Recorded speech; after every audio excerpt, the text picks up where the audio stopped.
plaintiff, Madeline Newton, says she met the defendant when they worked together, and he was arrogant. Madeline claims she allowed the defendant to move in with her and her husband, and that's when she realized he was an excessive drinker and smoker. She's suing him today for rent.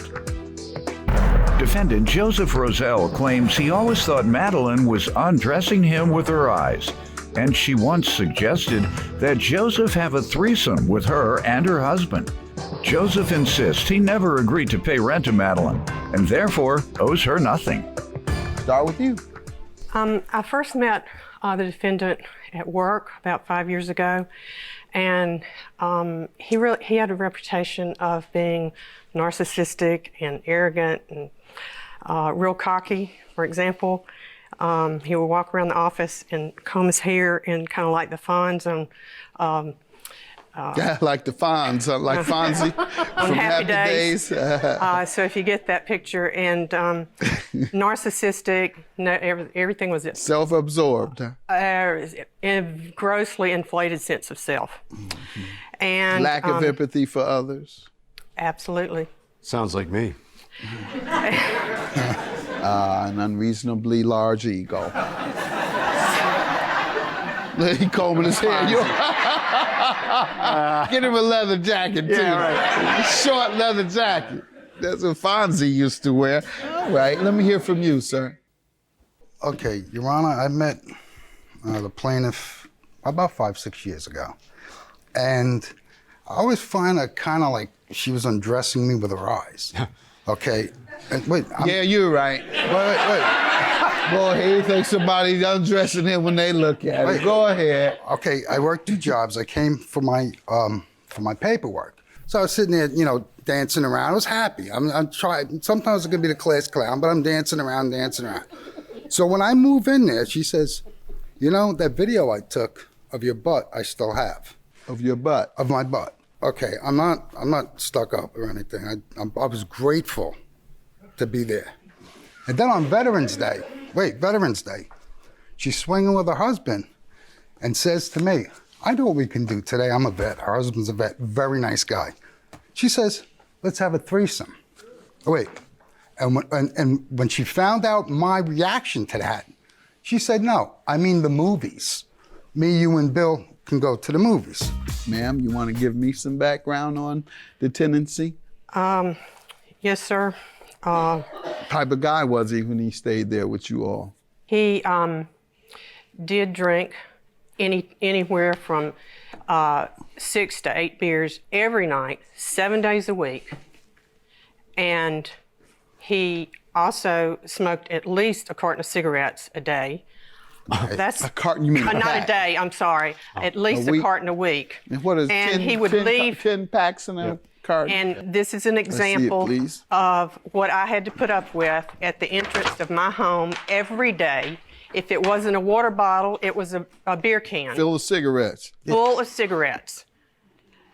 And I'm sorry that I didn't have the big, huge jar that he left that was full of cigarettes. It was like a cookie jar that was packed to the brim full of cigarettes. Cigarette butts, rather. Cigarette butts, yes. Did you forbid him, or did you have a rule against smoking in the home, and did he violate that? Well, he did not smoke in my home. He smoked on the front porch, but he left all of that residue out there.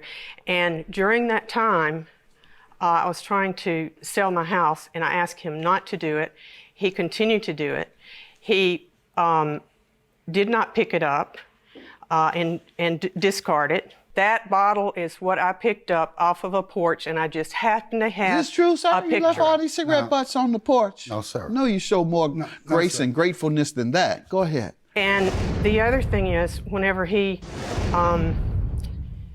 wasn't paying rent, he paid rent for What was the agreement on rent? $400.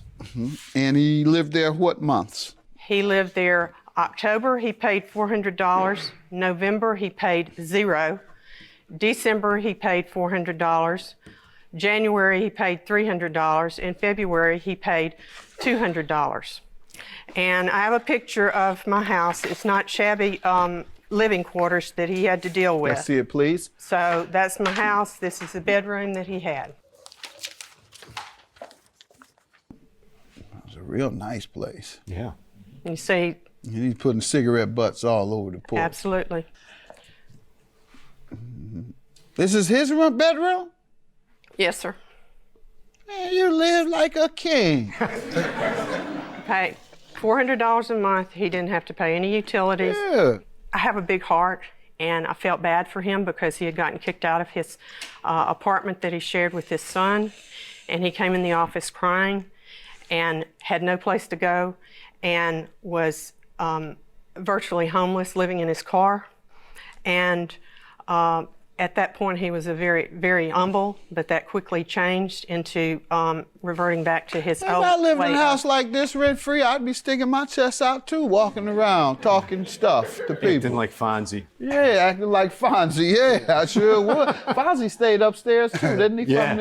From the, No, Did he stay upstairs or garage. down? Oh, it was upstairs. Oh yeah, that was the Upstairs. problem. He thought, you're right, he thought he was Fonzie staying upstairs from a stable family and smoking cigarettes and wearing his black leather and doing his hair. Okay, now it makes sense. Do you owe the woman, sir, regarding this rent? Tell me about that. No, sir, I don't. Was there an agreement for you to pay rent? No, sir. All right, have you ever given money for rent? Yes, sir. How much? In October. $1,300 over. There was no set amount. I gave $1,300 over 5 months, and then I left. Why? Why'd you give that amount? I just felt I didn't want to live for free, and I didn't have anything. I was pretty much bankrupt, taking out $10,000. And has she asked you for any payment in recent months? No. Next thing I knew, I was getting sued for $700. All right. When was the last time you asked about your money, ma'am? Sir, I had given him notice the end of February. I mean, it was the first part of February, I'm sorry. And I said, this is not working out. I need you to find another place to live and be gone by March the 1st. Well, my husband had surgery on February the 22nd, and he left the house. He moved out while we were gone. So I sent him a text and I said, are you out? And he said, absolutely. And I have a copy of the text. And I said, what is your plan for repaying me for the amount of money that you owe? And I gave a list of what you paid in October, you did not pay in November, you paid in December. What was his response? He had none. Did you get this text? Yeah, that's Why didn't you respond? Because there was no set fee. It was contingent. I know, but someone tells you you owe them. You usually say, no, I don't, or yes, I do. Well, I just said, she asked me if I was out. I said, absolutely, thanks for everything. And I left it at that. No, she said she asked you about payment and you didn't respond. This is the text. That's what I'm referring to. You not respond. So now you are $700 in the debt with me. What is your plan for paying me what you owe me? That's what I'm referring to. And you didn't respond. No, because I didn't feel I owed her anything. Okay, so I just gave- failure to disclose in many instances creates liability. So therefore, I'm going to believe her based on her testimony. Judgment for the plaintiff. Have a good day.